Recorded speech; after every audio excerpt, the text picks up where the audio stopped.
2003 एक गरीब किसान विष्णु तिवारी के ऊपर SC/ST एक्ट के तहत एक फेक रेप का केस लगाया जाता है, जिसके बाद वह अगले 20 सालों तक जेल के अंदर सड़ता रहता है। इस बीच उसके माँ बाप और उसके 2 भाइयों की मृत्यु हो जाती है और तो वह इन सब के अंतिम संस्कार तक में नहीं जा पाता है। 20 साल बाद national human right commission intervene करता है और उसकी मदद से विष्णु तिवारी को इंसाफ मिलता है और वह निर्दोष पाया जाता है और उसे बाइज्जत बरी कर दिया जाता है। लेकिन अब उसके पास ना तो परिवार बचा है, ना ज़मीन और ना ही घर, क्योंकि वे सब 20 साल के इस लंबे जस्टिस प्रोसेस में बिक जाता है। और वहीं दूसरी तरफ निर्भया हत्याकांड, जिसके बाद पूरे देश में इतना आक्रोश था कि पूरा देश सड़कों पर आ जाता है। उसके बावजूद भी इंसाफ मिलने में 2012 से 2020 हो जाता है, यानी पूरे 60 साल लग जाते हैं। ठीक ऐसे ही बाबू भाई प्रजापति, एक पुलिस कांस्टेबल, जिनके ऊपर आरोप लगता है कि उन्होंने एक ट्रक ड्राइवर से सिर्फ 20 रुपये की घूस ली थी और इसकी सज़ा उन्हें मिलती है अगले 30 सालों की जेल। लेकिन 30 सालों की जेल के बाद कोर्ट उन्हें निर्दोष मानती है और उन्हें बाइज्जत बरी कर दिया जाता है। लेकिन उसके ठीक अगले ही दिन उनकी मृत्यु हो जाती है। ठीक वहीं दूसरी तरफ जस्टिस यशवंत वर्मा के घर पर फायर ब्रिगेड को आग बुझाते वक्त गैस के बोरे मिलते हैं। ये सब वीडियोस सोशल मीडिया पर वायरल होने लगती है। सब लोग उनके ऊपर करप्शन के ब्राइबरी के आरोप लगाते हैं, लेकिन सुप्रीम कोर्ट एक FIR फाइल तक होने से मना कर देती है और एक इन हाउस इंक्वायरी व्यक्त की है, जिसके बाद उन्हें चुपचाप से ट्रांसफ़र दे दिया जाता है। और जब लगभग 100 से ज़्यादा MPs इम्पीचमेंट मोशन लाने की तैयारी करते हैं पार्लियामेंट में, तो वह रिज़ाइन कर देते हैं। लेकिन आज तक भी ना तो जस्टिस वर्मा के खिलाफ कोई FIR होती है, ना ही उन्हें कोई पनिशमेंट दी जाती है। ठीक ऐसे ही बिहार के बीरबल भगत, जिनके ऊपर मर्डर का आरोप लगाया जाता है और इनका केस तो फास्ट ट्रैक कोर्ट में चलाया जाता है, लेकिन इस फास्ट ट्रैक कोर्ट में भी इस पूरे केस को सोल्व होने में लगभग 28 साल लग जाते हैं। 28 साल तक वे जेल के अंदर बंद रहते हैं और उसके बाद एविडेंसेस के अभाव में इन्हें निर्दोषी मानकर छोड़ दिया जाता है। और ठीक वहीं दूसरी तरफ पुणे में आज से 2 साल पहले ही एक 17 साल का बच्चा नशे की हालत में अपने बाप की पोर्शे गाड़ी से ओवर स्पीड करते हुए 2 IT प्रोफेशनल्स को अपने कार के नीचे कुचल देता है और उनकी वहीं पर मौत हो जाती है। और इस बात की उसे सज़ा क्या मिलती है? सिर्फ 300 शब्दों का एक ऐसे लिखना और 15 दिन तक ट्रैफिक पुलिस के साथ हाथ बटाना। तो सवाल सबसे बड़ा यह खड़ा उठता है कि क्या इस एक ही देश में 2 अलग अलग न्याय व्यवस्थाएं चल रही हैं? एक न्याय व्यवस्था गरीब और कमज़ोर के लिए और दूसरी न्याय व्यवस्था अमीर और ताकतवर लोगों के लिए। बात करेंगे हम आज इसी टॉपिक पर इस वीडियो में।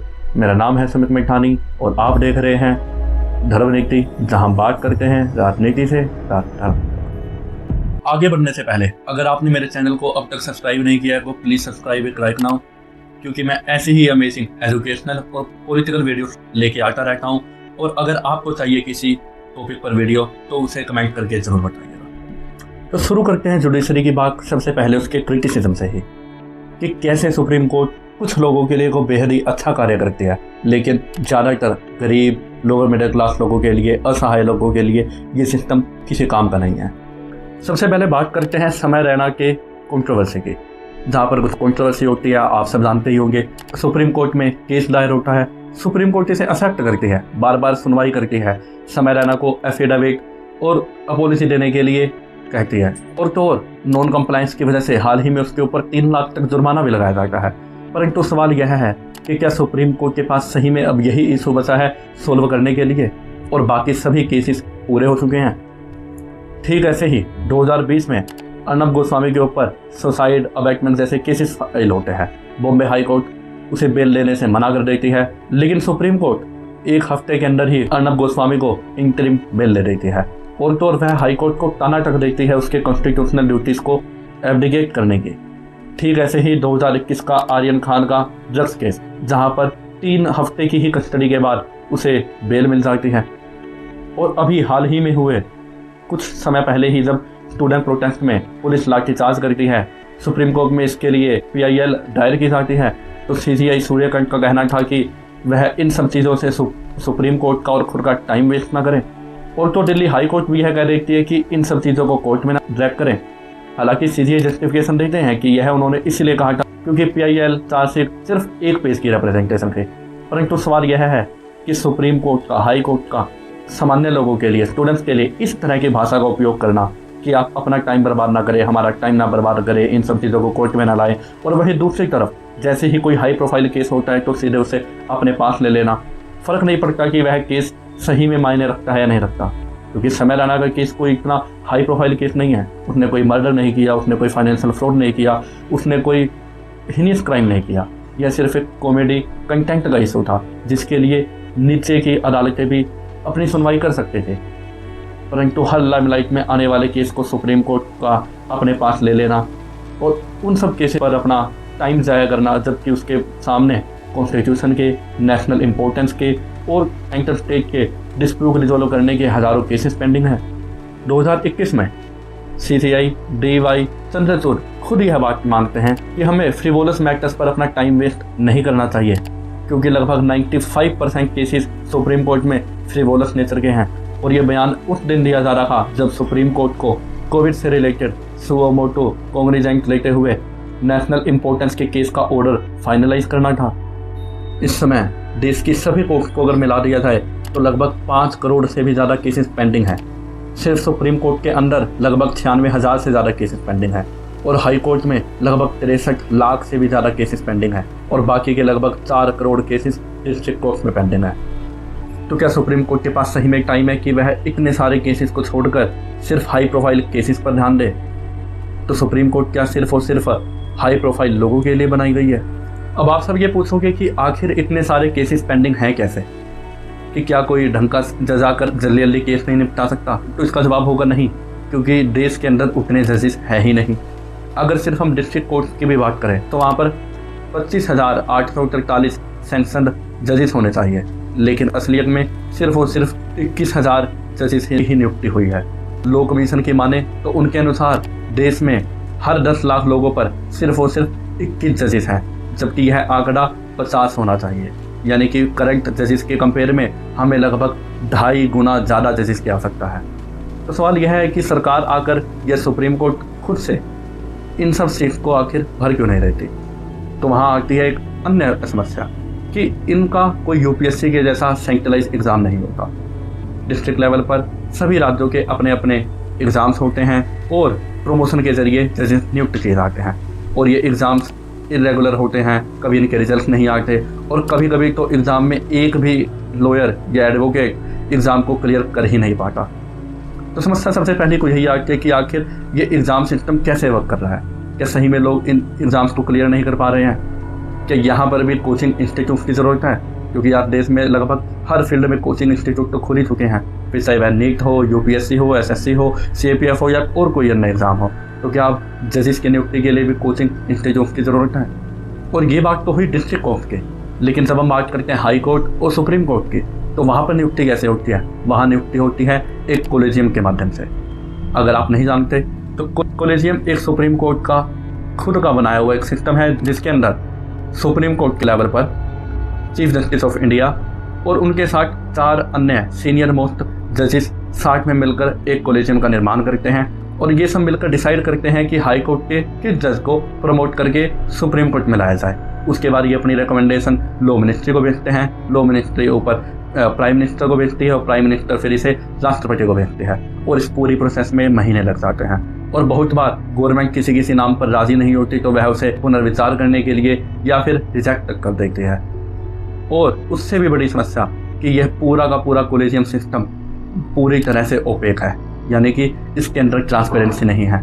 आप जैसे मेरे जैसे आम लोग जानते ही नहीं कि आखिर यह वर्क कैसे कर रहा है, आखिर क्या क्राइटेरिया है किसी को सुप्रीम कोर्ट के जज बनाने की नियुक्ति करने का, कि क्या कोई उम्र का क्राइटेरिया है, कोई क्वालिफिकेशन का है, कोई टाइम पीरियड है, या फिर ये जो कॉलेजियम की मीटिंग होगी ये कब होगी, साल में कितनी बार होगी, महीने में कब होगी।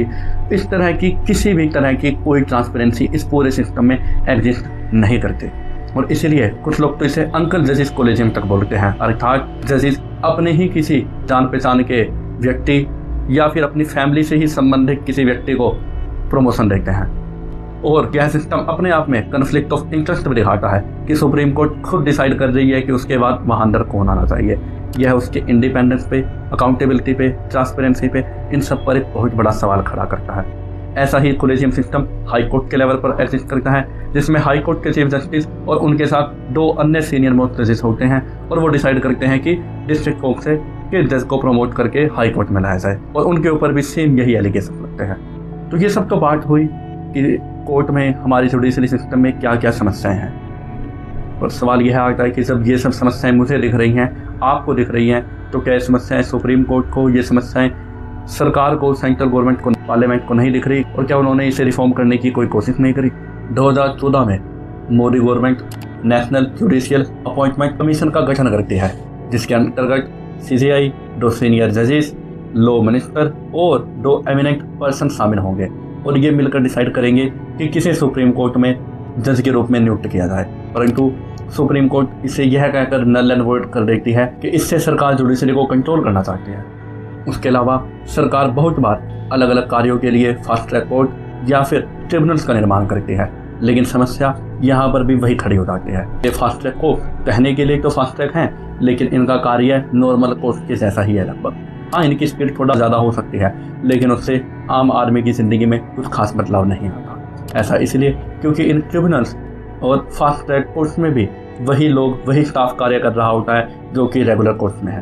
तो ज़रूरत यह है कि सिर्फ और सिर्फ फास्ट ट्रैक कोर्ट ना बनाए जाएं, बल्कि उनके साथ ही नए स्टाफ की अपॉइंटमेंट हो, नियुक्ति हो।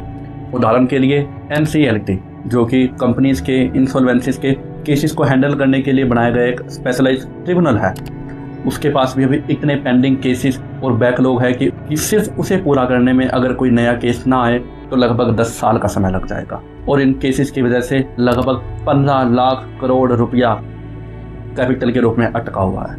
30 में से सिर्फ 24 NCLT हाफ डे पर ऑपरेट कर रहे हैं, और इसी डिलेड ट्रिब्यूनल के जस्टिस की वजह से बहुत सारी बाहर की कंपनियां इंडिया में अपना ऑफिस खोलने से डरती है, और वह सिंगापुर जैसे देशों में अपना ऑफिस खोलना ज़्यादा प्रेफर करती है, जहां पर जस्टिस सिर्फ और सिर्फ कुछ महीनों और कभी कभी को सिर्फ 100-200 दिनों के अंदर डिलीवर हो जाता है। क्योंकि जहाँ भी हम नए इंस्टीट्यूशन बनाने की सोचते हैं कि शायद नए इंस्टीट्यूशन बनाने से, नए ट्रिब्यूनल बनाने से, नई फास्ट ट्रैक कोर्ट बना देने से समस्या सोल्व हो जाएगी, ऐसा होता नहीं है। क्यों? क्योंकि स्टाफ की शॉर्टेज, जजेस की शॉर्टेज अभी भी वैसी की वैसी मेंटेन्ड है। तो आखिर इसे रिफॉर्म किया कैसे जाए? तो उसके लिए हम बाहर के देशों से कुछ सीख सकते हैं। जैसे कि अभी मैंने सिंगापुर की बात करी कि वहाँ पर मेरिट बेस और स्ट्रीमलाइन प्रोसेस है, जहाँ पर केस मैनेजमेंट और टारगेट टाइमलाइंस को स्ट्रिक्टली फॉलो किया जाता है। ठीक ऐसे ही अगर हम यूनाइटेड किंगडम की बात करें तो वहाँ पर एक जुडिशियल अपॉइंटमेंट कमीशन होता है, जो कि एक इंडिपेंडेंट बॉडी होती है, जिसके अंदर जजेस, लॉयर्स और ले पीपल्स तक शामिल होते हैं। सिलेक्शन क्राइटेरिया पब्लिकली पब्लिश किया जाता है, एप्लीकेशंस ओपन होती हैं जो वैकेंसीज की तरह, और इंटरव्यू पैनल्स तक होते हैं, और ये सब चीज़ें ट्रांसपेरेंट रूप से पब्लिक के सामने होते हैं। ठीक ऐसे ही अगर हम नॉर्डिक कंट्रीज़ की बात करें, जिन्हें world justice report rule of law index 2025 में टॉप के कंट्रीज माना जाता है जुडिशरी और जस्टिस के मामले में, जैसे कि डेनमार्क, स्वीडन, नॉर्वे जैसे कंट्री। तो वहाँ पर हाई जज टू पॉपुलेशन रेशो है, स्ट्रॉन्ग डिजिटाइजेशन है, ट्रांसपेरेंट अपॉइंटमेंट प्रोसेस है, करप्शन से निपटने के लिए स्पेशलाइज कानून हैं, स्ट्रिक्ट लॉज हैं, और छोटे क्राइम्स को या केसेस को सॉल्व करने के लिए अल्टरनेट डिस्प्यूट रिजोल्यूशन जैसे कि मीडिएशन पर ज़्यादा ध्यान दिया जाता है, ज़्यादा जोर दिया जाता है। तो इन सब कंट्रीज से हम ये सब सीख सकते हैं कि हमारा सिस्टम भी ट्रांसपेरेंट बने, चीज़ें ज़्यादा से ज़्यादा पब्लिक के सामने ओपन हो, और एक इंडिपेंडेंट बॉडी का गठन हो।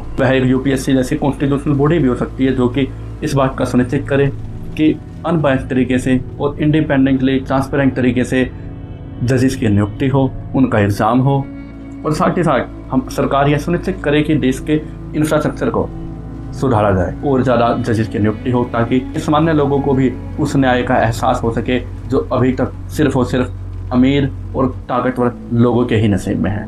उसके अलावा सुप्रीम कोर्ट और हाई कोर्ट भी छोटे छोटे क्राइम्स या छोटे छोटे केसेस को अपने पास एक्सेप्ट करने की बजाय रिजेक्ट करें।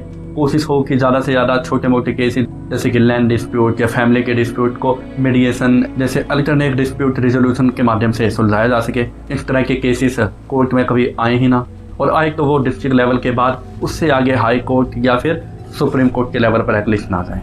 क्योंकि देश की वर्तमान कंडीशन को देखते हुए यह प्रतीत होता है कि इस देश का जस्टिस सिस्टम सामान्य लोगों के लिए, गरीब लोगों के लिए वर्क कर ही नहीं रहा। यह बड़ी एक कॉमन और पॉपुलर लाइन है कि justice delayed is a justice denied. किसी व्यक्ति को 20 साल 30 साल बाद जस्टिस मिलने से आखिर जस्टिस का पर्पस ही ख़त्म हो जाता है, क्योंकि इतने समय में अब उसका परिवार, उसकी ज़मीन, उसका पैसा, उसका ज़िंदगी, उसकी जवानी, उसका करियर, लगभग सब कुछ समाप्त हो चुका है। और जो लोग झूठे केसों में 20-30 सालों तक जेल के अंदर बंद रहते हैं, जैसे कि विष्णु तिवारी, बिरबल भगत, आखिर उन सब लोगों के बारे में आप एक बार सोचिए कि जब वो 20 और 30 साल बाद जेल से बाहर की दुनिया में जाएंगे, वो इस दुनिया में आके जिएंगे कैसे? उनका परिवार ख़त्म हो चुका है, उनकी ज़मीन बिक चुकी है, और तो टेक्नोलॉजी पूरी की पूरी तरह से बदल चुकी है। वो जब जेल के अंदर गए थे उस समय दुनिया में इंटरनेट क्या, सेल फोन तक इतने पॉपुलर नहीं थे। आज टेक्नोलॉजी कैसे बढ़ गई है, अब वे अपना जीवन कैसे गुजारा करेंगे, किसके सहारे पर जिएंगे, क्या रोज़गार करेंगे, क्या काम धंधा करेंगे, इन सब के बारे में अगर हम ध्यान से समझें तब यह चीज़ और ज़्यादा गहन हमारे मस्तिष्क पर और हमारे मन पर असर करेगी कि यह कितना सीरियस इशू है कि एक डिलेड जस्टिस की वजह से हम कितने लोगों की ज़िंदगी को बर्बाद कर दे रहे हैं। राजधर्म के अनुसार राजा का पहला धर्म अपनी प्रजा को न्याय देना ही है, ना कि सिर्फ और सिर्फ शक्तिशाली लोगों को प्रोटेक्ट करना। यह कानून, यह व्यवस्था सिर्फ और सिर्फ कुछ लोगों की जागीर बनकर नहीं रह जानी चाहिए। इस सिस्टम में जितने भी कमियां हैं उन सबको रिफॉर्म करने की आवश्यकता है, और जजेस की आवश्यकता है, न्याय व्यवस्था को और ज़्यादा फास्ट ट्रैक करने की आवश्यकता है। ज़रूरत है कुछ ऐसे कानूनों की, कुछ टाइमलाइंस को डिसाइड करने की कि इस तरह के केसेस कम से कम 2 महीनों में, 3 महीनों में, 5 महीनों में पूरे हों ही हों। खासकर जब हम बात करते हैं बलात्कार के, जब हम बात करते हैं मर्डर के, जब हम बात करते हैं टेररिज्म के, क्योंकि इन सब के केसेस भी अगर हम देखें कुछ सालों साल तक तारीख पर तारीख दी जाती है और ये सब केसेस खींचते चले जाते हैं। मिलते हैं अब आपसे अगली वीडियो में। अगली वीडियो किस टॉपिक पर देखना चाहेंगे वह कमेंट करके ज़रूर बताइएगा। और एक बार फिर से, अगर आपने इस चैनल को अब तक सब्सक्राइब नहीं किया है तो सब्सक्राइब इट। मेरा नाम है सुमित मिठानी और आप देख रहे थे धर्म नीति, जहाँ हम बात करते हैं राजनीति से राजधर्म तक।